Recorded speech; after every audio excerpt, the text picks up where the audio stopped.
Dober večer, cenjeni gledalke, spoštovani gledalci. Moje ime je Aljuš Pertinač. Kurz očitno v zadregi, sosednja Avstrija pa še bolj očitno na drugem bregi. Potem, ko je avstrijsko ustavno sodišče julija razsodilo, da policijska ura ni bila ustavno utemeljena, Avstrija sedaj dovoljuje tudi po 1000 ali več obiskovalcev na športnih prireditvah. Sosedje gredo torej po drugačni poti od naše. Ampak, ko gre za tesen osebni stik, je njihov premier očitno vseeno bolj v zadregi od našega. Vi pa gledate 21. oddajo 4. sezone Faktor na TV3, Resnica boli, komentarji še bolj in Smrt sovražnemu govoru, Svoboda narodov.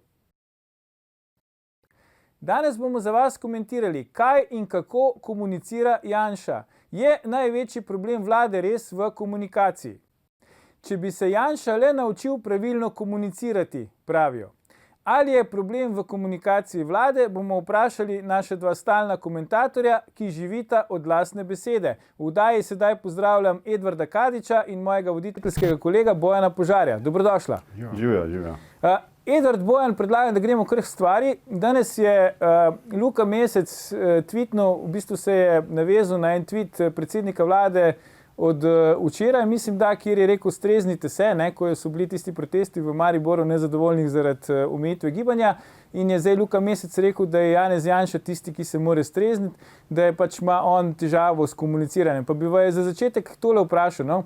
A vidva se strinjata, da je ena izmed težav, dajmo tako začeti, ena izmed težav te vlade tudi komuniciranje, ali se to preveč potencira? A boš ti, Edvard, mogoče začel, pa potem Bojan? Lahko. Torej, jaz najprej mislim, da se mogoče res majčkeno preveč potencira in to skozi ena taka očala, ki mogoče je dobro, da se pove 2-3 besede o tem. Eno je komunikacija stranke, v tem primeru, to se pravi predsednika stranke, govorimo seveda zdaj v Janši, predsednika stranke, to se pravi SDS, druga pa komunikacija vlade.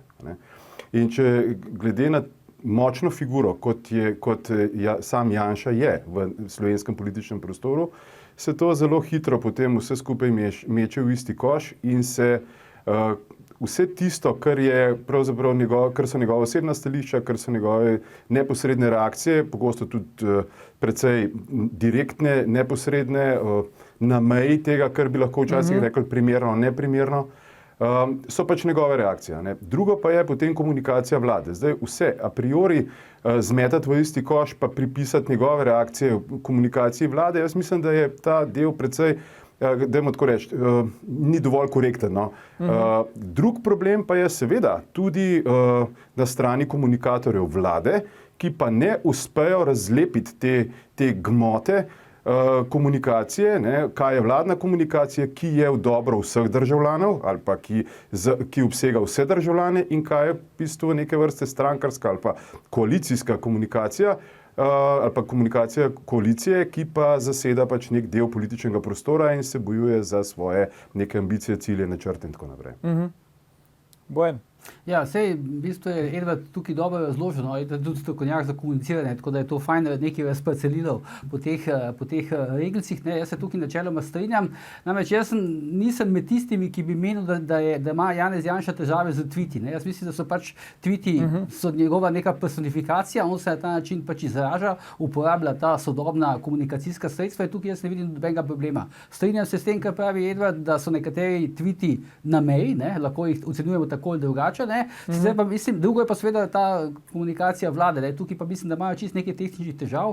Če bi recimo jaz bil pristojen, da to organiziram, bi to seveda naredil drugače, tako kot bi verjetno vsi od nas naredili, bom rekel, sistem komunikacije na vladi, drugače bi vlado pač vodili, to je pač neka odločitev takšna, kot je.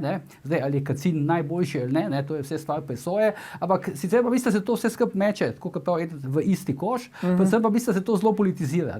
Ker namreč treba je vedeti, da ko Janša neki tweetne, pač to on tweetne kot Janez Janša, ki je pa zdaj predsednik vlade. Zato imajo pač ti njegovi tweeti neko bistveno težo, neki bistveno večji doseg. Ampak ti njegovi tweeti se presojajo potem z vidika politike. Recimo, ko novinarji, večinski mediji so ta hip, ko bi rekel, neka sovražna populacija Janeza Janša, to je njegov sovražen teren, ker so v glavnem gre to za neke politično agendo, pri medijih, to je Sebastian Jeretič lepo razložil v tekstu objavljenem na mojem portalu včeraj, pač oni te tvite sprejemajo politično in politično odgovarjajo. Vsak njegov tweet se presoja ne z vidika, ali je primeren, ali je moralen, ali ni moralen, karkoli, ampak z vidika politike. Ne? In jasno je, če si ti potem njegov politični nasprotnik, da pač ti te tvite oceniš kot politično nesprejemljive. To je povsem logično. Jaz bi mogoče, če lahko samo še eno malenkost dodam. Jaz tukaj priznam, da pogrešam nekoliko več angažmaja znotraj te vladne ekipe, ki se ukvarja s komunikacijo, da angažmaja okrog teh, tako kar je Bojan lepo rekel, teh tako imenovanih sovražnih medijev na nek način. Ker eno je v bistvu ta strankarska bitka za pač neko prevlado ali pa kakorkoli za svoje ideje in tako naprej. Drugo pa je zagotovo pač neka ta komunikacija, ki pa mora teči, ker naloge vladnega komuniciranja so v bistvu ni samo ena, da ti nekaj poveš, kaj se trenutno dogaja, ampak gre za, to se pravi, z neke vrste implementacijo vladne politike, gre za informiranje o delu vlade in v teh kriznih razmerah, mogoče se bomo še kasneje dotaknili tega kriznega dela, v kriznih razmerah gre pa tudi za pripravo ljudi na neke ukrepe, ki bojo zagotovo vplivali na njihovo življenje in smo mi nekako a priori, seveda, naravno smo proti temu, da se življenje omejuje in to pripravo je pa potrebno narediti celovito. To se pravi, najdeti način, jaz ne vem kako, ampak in jaz imam neke svoje ideje, tako kot je Bojan rekel, kako bi jaz to izpeljal, ampak dobiti ljudi, če zelo preprosto nekako za skupaj za mizo, pojasniti določene stvari in jaz mislim, da te vladne, generalne stvari v dobro celotne države bi mogoče lahko tekle tudi drugače. Si hotel kaj reči? Pač hotel se to dati, tukaj sem jaz skoraj da 100% prepričan, lahko da se motim, da obstaja, da jim manjka nek strateški načrt komuniciranja, govorim o vladi. Ker recimo Jelko Kacin je lahko fajn fant, ampak zdaj kakorkoli obračamo, on je bil odličen takrat pač v začetku 90-ih let.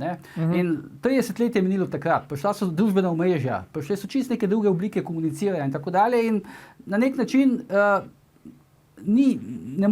bi težko rekel, da je šel v korak času. Zdaj bi bil recimo nesramen, če bi rekel, da ga je čas povozil, ampak vse tiste njegove metode, vsi tiste njegovi predstopi iz leta 91 zdaj preprosto ne grejo.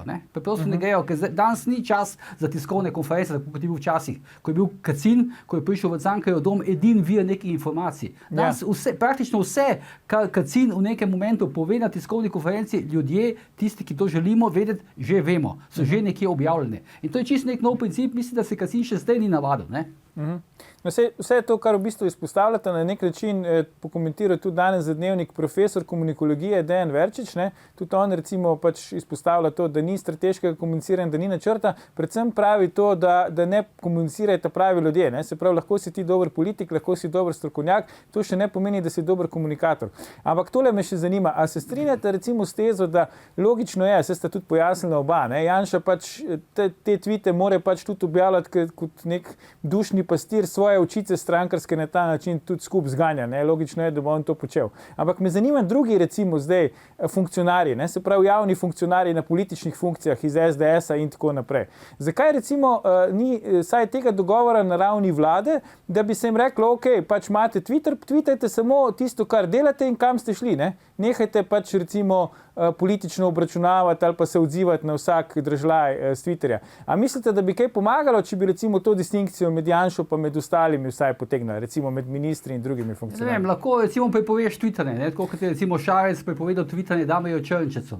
Vprašanje, kaj s tem dobiš. Jaz mislim, da tukaj preprosto ni po mojem neke želje, pa tudi mislim, da ni smiselno zdaj prepovedati twitanje. Nisem mislil, da bi čisto prepovedala, ampak da bi samo pač obveščali javnost o tem, kaj počnejo, da se ne bi spuščali v neke te pač žaljive ali pa nežaljive debate z vsakim tam na Twitterju, komentirali drugih in tako naprej. Jaz recimo, če bi bil minister, ne vem, če bi pristal na to. Recimo, pač imam relativno veliko sledilcev, vsi ti, ki so zdaj ministri, imajo relativno veliko število sledilcev, to je njihova komunikacija z volilno bazo, z mediji, to je idealna stvar za komunikacijo z mediji in recimo, če sem jaz na njihovem mestu, ne bi pristal na to, da me na nek način izolirajo. Jaz bi pač želel Twitter naprej uporabljati.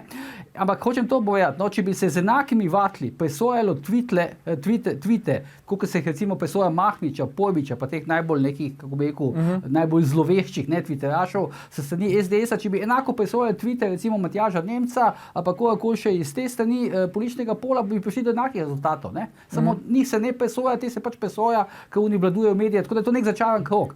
Samo na nek način, se pravim, jaz mislim, da bi se bistveno poslabšal odmev te desnice, ki nima dostopa do večinskih medijev, če bi se odrekla tem socialnim omrežjem. Pa se vam zdi, recimo, da se preveč, mogoče tudi, pa, da se precenjuje ta nek, ko bi rekel, učink Twitterja s temi nekimi pač, ko bi rekel, ostrimi sporočili. Ne? Vendarle to ni nekaj, kar bi celo Slovenijo recimo zajelo. Ne? Glej, sej Sebastian Jeretič itak pravi, da 100.000 ljudi približno zanima slovenska politika, ne zanima politika. Ne? Približno toliko ljudi se vrti okoli tega, kar se mi tukaj zdaj pogovarjamo. Ne?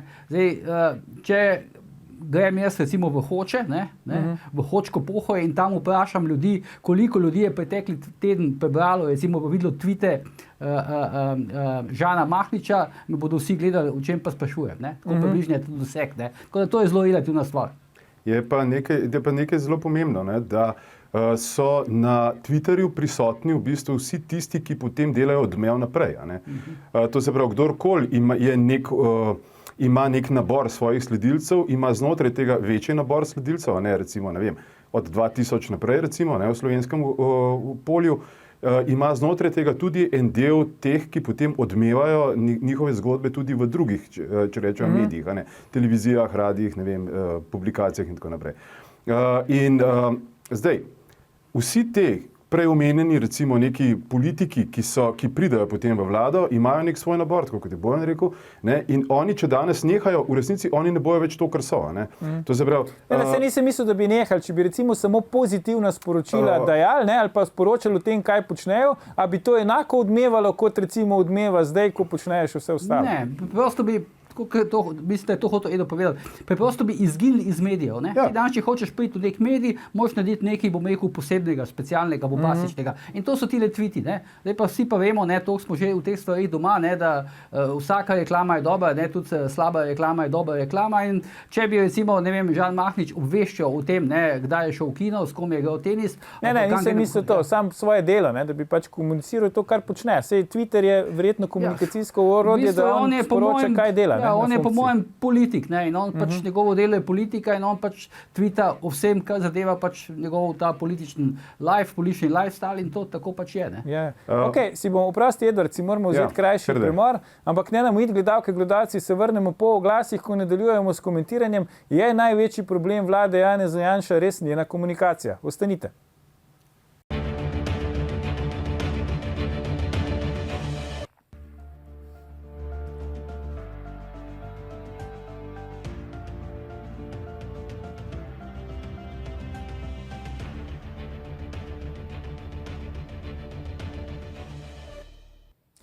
Dobrodošli nazaj. Z nami sta še vedno Edvard Kadič in Bojan Požar. Pogovarjamo pa se o tem, ali je komuniciranje res največji problem vlade Janeza Janše.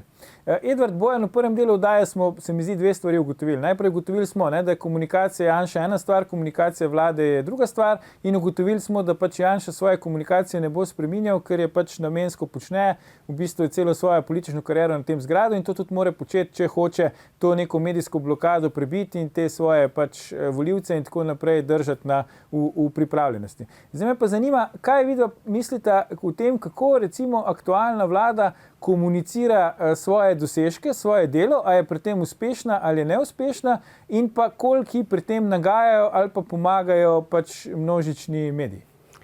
Če lahko jaz... Izvoli, ja. Zdaj jaz mislim, da bi lahko seveda več komunicirala o dosežkih.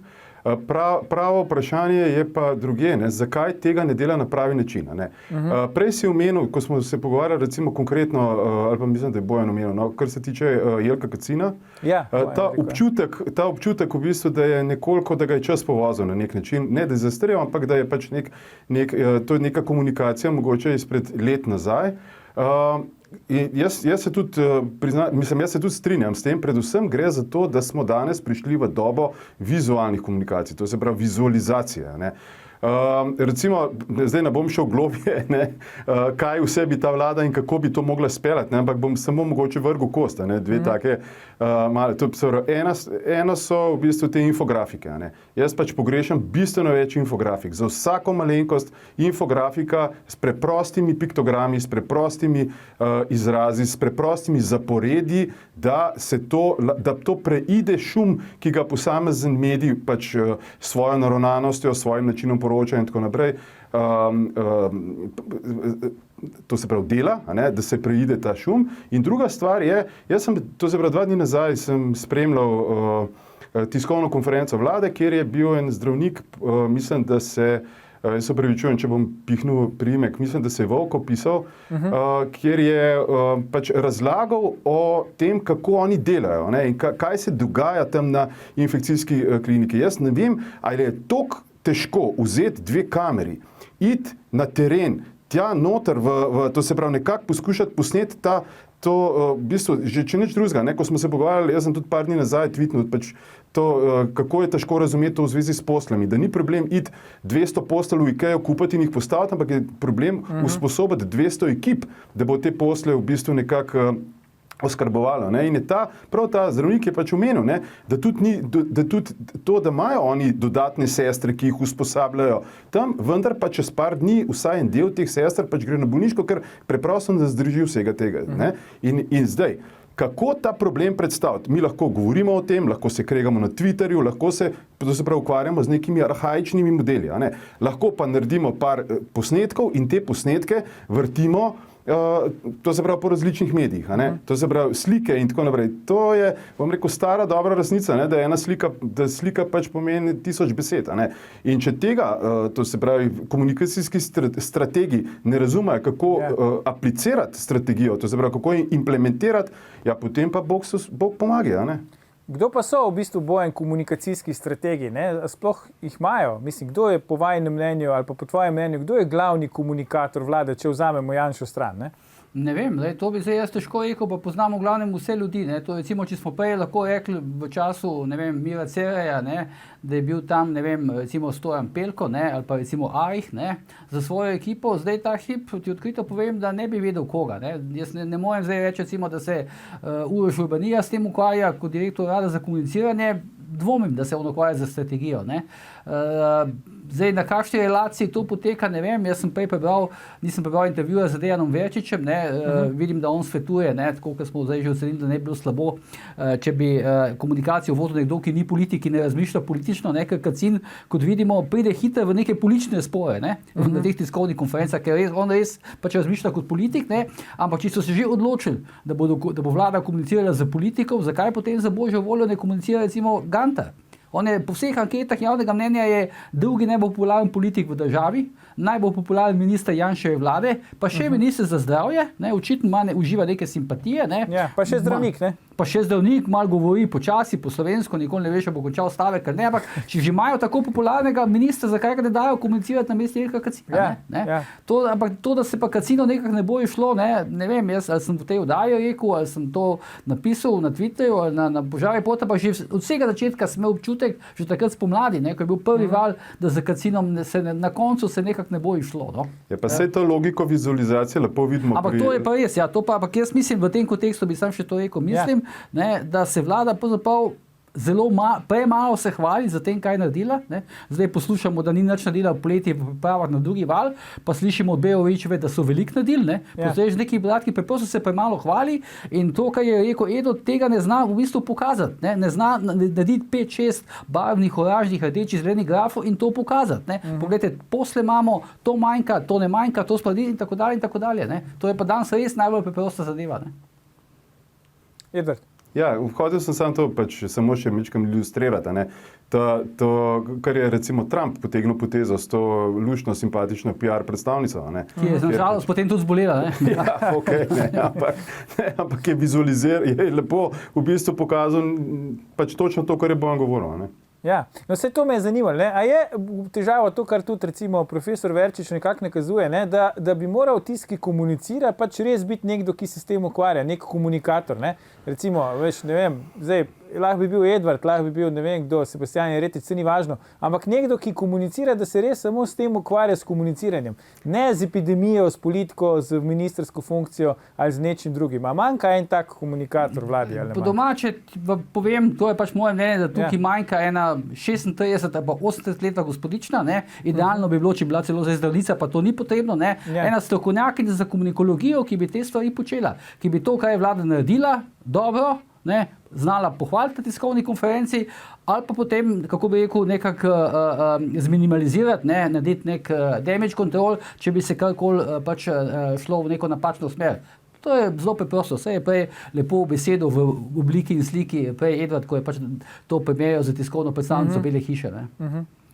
Mislim, tako bi pravzaprav recimo jaz naredil, če bi bil pač v tej vlogi, da bi to bi jim jaz recimo svetoval. Ne? In verjetno bi jim to svetoval tudi Dejan Verčič in kot vidim bi jim to svetoval tudi gospod Karič. Ampak zdaj, ne, Edvard, naš kolega iz oddaje Sebastian Jeretič v tem tekstu, ki ga je že prej Bojan omenil na Požar Reportu, pravi, da najboljš komunicira ali pa da naj vsi ostali ministri komunicirajo tako kot Aleš Hojs, ne? Ker on gre vsako oddajo, on gre vsak fajt, tudi gre na tiste medije, ki niso prijazni do vlade in se tam bori in govori in govori in govori. Kaj ti praviš na to?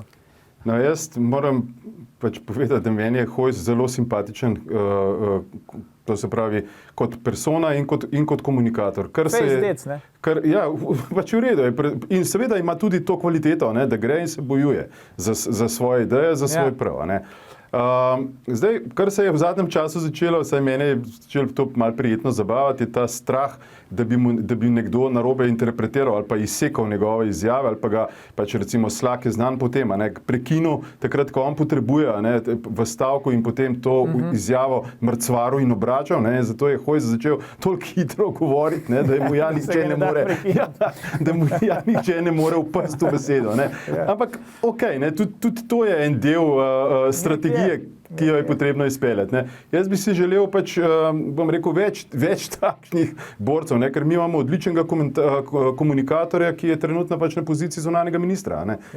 On zna zelo lepo besede, če bi še mogoče to iz mojega zornega kota on postavil nekako to svojo govorico telesa v nekoliko bolj sproščene drže, pa odprte in tako naprej, bi deloval še bistveno bolj priljuden, kot pa da deluje ves čas, kot da se nekako brani pred tistim, kar pač mora povedati. Ne. Ampak ni tako malo ljudi v trenutni zasedbi, ki bi lahko, pač vse imamo recimo en tak naraven talent, je recimo izpadla v tej celotni zgodbi dr. Bejovićeva, kjer pač komunicira na en tak simpatičen način, ves čas je znotraj polja tistega, ker mora biti, to se pravi, naše mnenje je, naš predlog je, nič to je treba, pa to ni treba. Sta vidva gledala ta njen intervju z Jožetom Možino na nacionalni televiziji, ne? Tam se mi zdi, da je Jože ene parkrat hotel potegniti to, da bi nekaj politično komentirala tudi opozicijo in tako naprej, pa se zmerom izognala temu, nikoli ni šla na ta teren. Ne? Zgleda, da je, čeprav ni politik, pa ni komunikator, da kar ve, pač, da je njeno področje pač zdravstvo in to in se tega drži. Ne? Ja, pa se jaz mislim, da ona je bila ali je še, mislim, da je bila mestna svetnica SDS v Ljubljani, tako da ima nekaj teh, mislim, ima nekaj stika s politiko, ima nekaj izkušenj, ne, verjetno kdaj kaj povedati, pa tako dalje. Pa ampak tu se mi zdi nekako, da imajo neko, da jim je sekira padla umet, ne, za to gospod, ne, ker bom rekel, prevzema velik del teh komunikacij, pa tako dalje. Rekel bi še nekaj od Hojsa, mene isto me v bistvu ne glede pač na tisti njegov odstop, oziroma prav mogoče zaradi tega, ne, ta njegov neverjetna, kako bi rekel, ta preživetvena volja, ne, ta energija, ki jo kaže, ne, on je pa res to, že lep čas nisem videl ministra, ki bi bil sposoben biti na toliko televizijskih oddajah hkrati, iti na katerokoli televizijo, razen tukaj je pač, dobro, se tudi sem je prišel, ampak je zamudil, Nam je edine zamudil. Ja, ampak prišel pa je, no, hoče reči, da to zlepa ne vidiš v tem slovenskem političnem prostoru, da ima nekdo tako trdo kožo, ne, takšen preživetven nagon in da se je sposoben ure in ure z novinarji o tem pogovarjati. Ne. To je po svoje fenomen.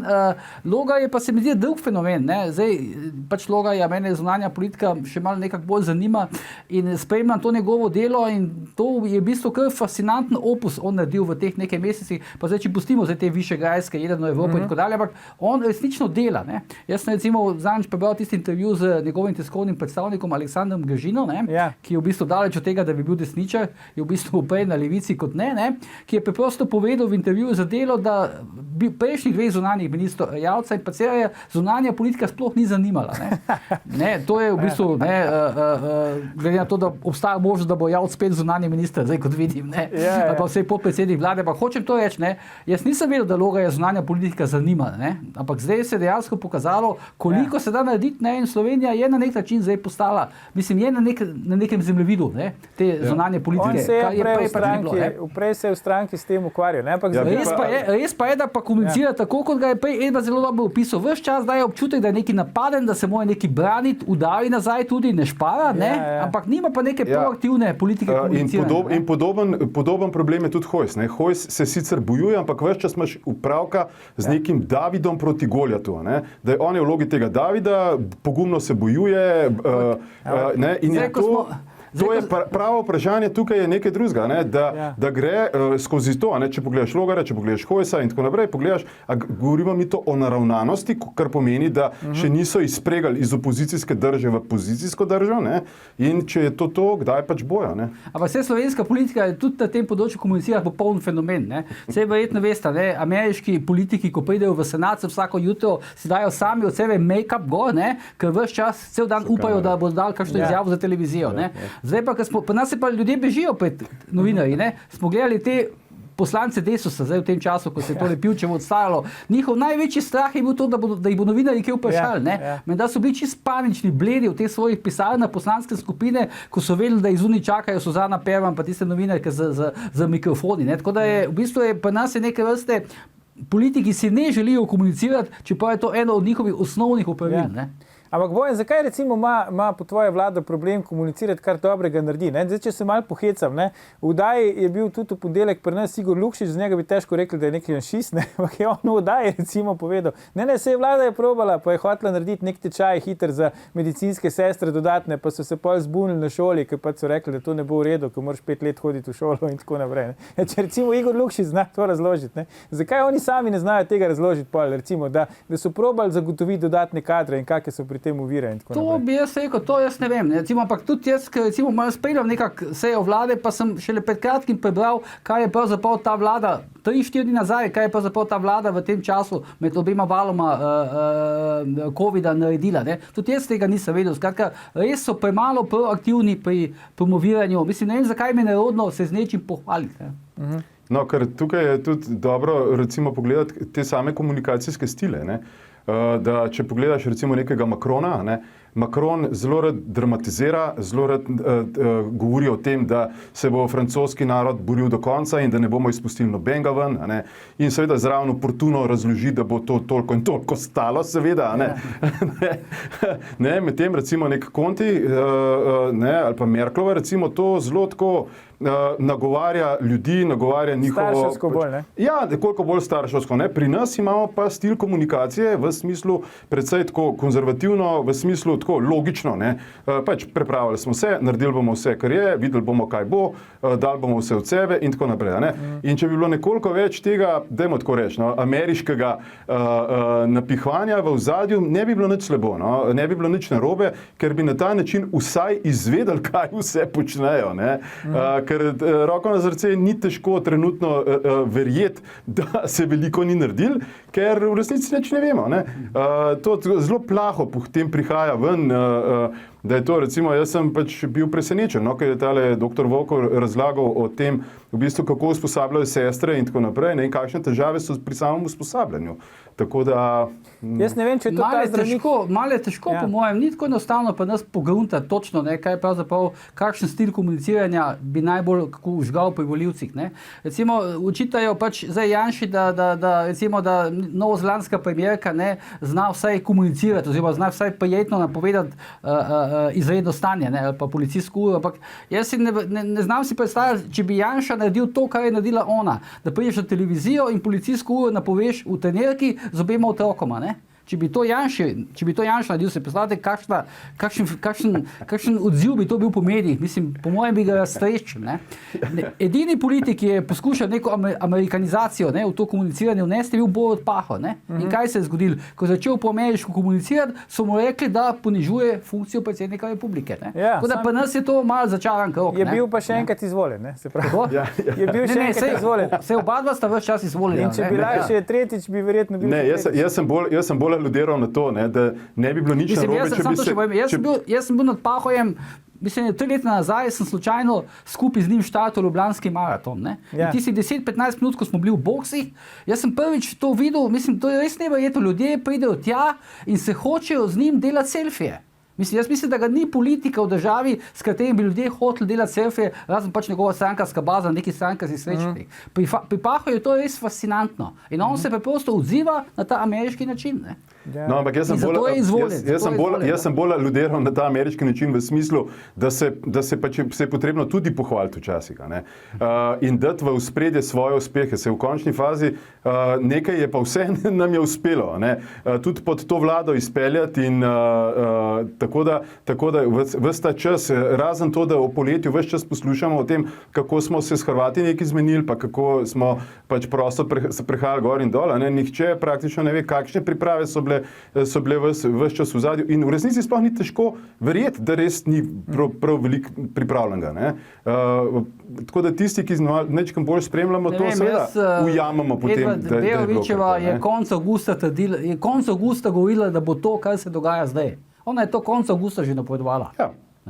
Ja. In kje so potem zraven še kaj vse se pripravlja na to, to je pa zmanjkalo. Razen to, da vsi skupaj upravičeno se potem sprašujemo, če že vsi vemo 2 meseca naprej, da bo se to, kaj je potem pripravljeno in vsi nekako natiham upamo na tiste roje, da se bo to. Zdaj vidimo samo iniciativno, da tam, ne vem, v Škofji Loki so postavili, pač v telovadnici, super. Tako da je, bom rekel, meni to pač manjka.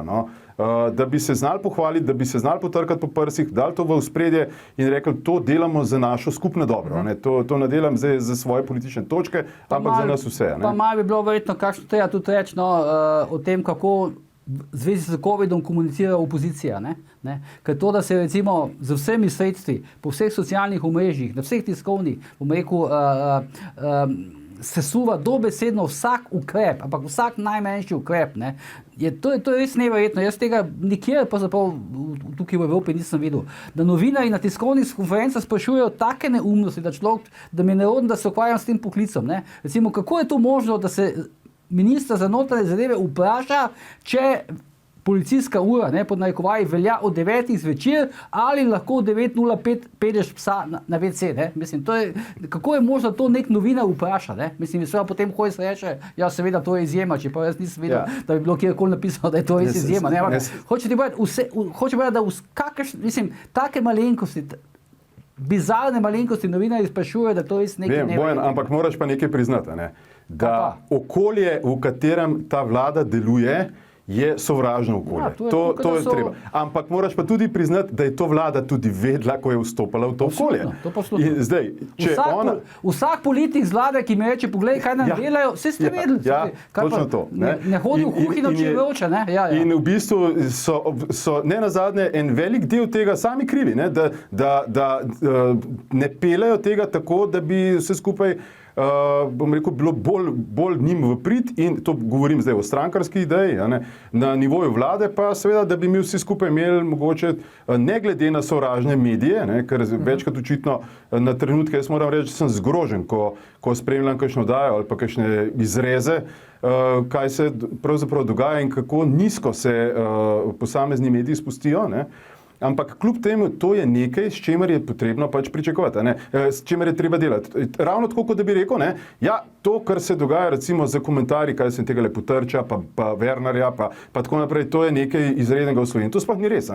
To je povsod, v vseh državah se najdejo neki influencerji, takšni ali drugačni, bolj pametni, manj pametni, ki promovirajo neke svoje ideje, iščejo svojih 5 minut, imajo neko zrno resnice svojega zornega kota, pač držijo znotraj, Bom rekel, jaz a priori tudi ne zavračam vsega. Ne? Recimo, jaz imam tudi občasno pač pomisleke.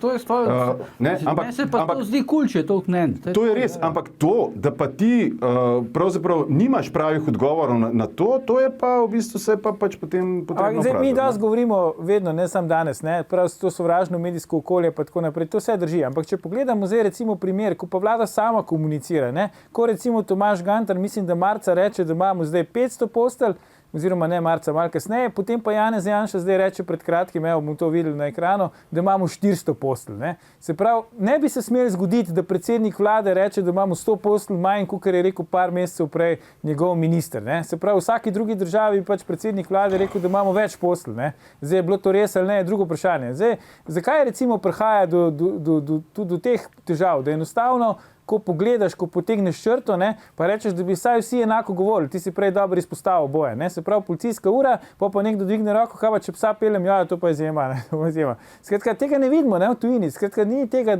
da bi pač rekli, da demantirajo en drugega že od danes na jutri. Zakaj se po vajenem mnenju to pri nas dogaja? Jaz to mislim, da zdaj vem, tu lahko, to je možno zdaj 10 tekih odgovorov, zakaj je prišlo do te zmede. Jaz sicer dvomim, da gre tukaj za neke demantije, no. To nisem čisto 100% in tudi zdaj na podlagi tega ne vem dejansko, koliko postelj imamo. Imamo 500, imamo 400, imamo 600. Ne? To jaz mislim, da je težko bi rekel, da gre to za neko načrtno, da gre za neke načrtne demantije, mislim, da gre za neko zmedo v neki blazni želji, neki povedati, neki ugajati, neki argumentirati, kako neki imamo urejeno in nekaj podobnega. Ne? Tako da tukaj mislim, da ne gre za neke demantije ali pa za neko neznanje. Mislim, da gre bolj za zmedo. No? Ta zmeda je pa svoja posledica tega, ker niso stvari strateško postavljene pa organizirane. Pa vse do te Dobro, če tukaj rečemo, da je bolj taka in taka rahla zmeda, smo bili priča tudi močnejšim, to se pravi dvobojem, če se spomnimo Kacin, Gantara. Potem recimo s temi maskami, ki je bilo, ki je Bejovićeva rekla, ne, mi tega nismo nikoli zahtevali, tako nekako je bilo, ki je rekla, mi smo samo predlagali, vlada je to potem sprejela in tako. To pa jaz mislim, so mečkam bolj resni šumi v komunikaciji, katere bi pa pravzaprav morali teči zelo podmazano. Drugač pa to je Edvard prav, mislim, malo se preveč mi vznemirjamo okoli teh različnih mnenj, pa influencerjev, pa tako dalje. Ne moramo imeti vsi enakega mnenja. Zdaj, recimo, berem, pač mediji objavljajo pismo neke zdravnice, ki polemizira z to državno sekretarko, ki je prav tako zdravnica, o tem, ali imaš maske zdaj v zuniji ali ne. Ampak ona je državna sekretarka, ima neko funkcijo, je postavljena, ima neke svoje kompetence in ima neko svojo odgovornost, pa še zdravnica je. In njeno mnenje je pač takšno, kot je. Zdaj, seveda, lahko vedno v neki državi, ki ima par tisoč zdravnikov, najdeš nekoga, ki pač ima drugačno mnenje. To je povsem normalno. Recimo, nekdo zavija za Barcelono, pa misli, da je Ronaldo najboljši, drug navija za tja, pa misli, da je Messi najboljši. To pač tako je. Ampak to so preveliko težo dajemo tem stvarem. Mi bi večjo težo bi mogli dati na to, da bi spremljali neke kompetentne odločitve vlade. Vlada je tista, ki v tem trenutku pač ima večino, odloča in zato mora prevzeti odgovornost. Zdravnik, ki napiše neko pismo doma iz računalnika, pa jo pošlje na nek portal, nima nobene odgovornosti. Zato se mi zdi zelo pomembno tisto, kar smo začeli. Na začetku, ko smo rekli, zato jaz vztrajam nekako na tem stališču, da bi vlada morala več energije vložiti v ločitev tega vladne komunikacije, splošno dobro vladne komunikacije, ki je namenjena v tem trenutku glede korona ukrepov, bom rekel, skoraj izključno v pripravo državljanov na nadaljne korake, to se pravi neko adaptacijo razmišljanja, prilagoditveno, to se pravi razmišljanje na nove ukrepe, nove omejitve, žal.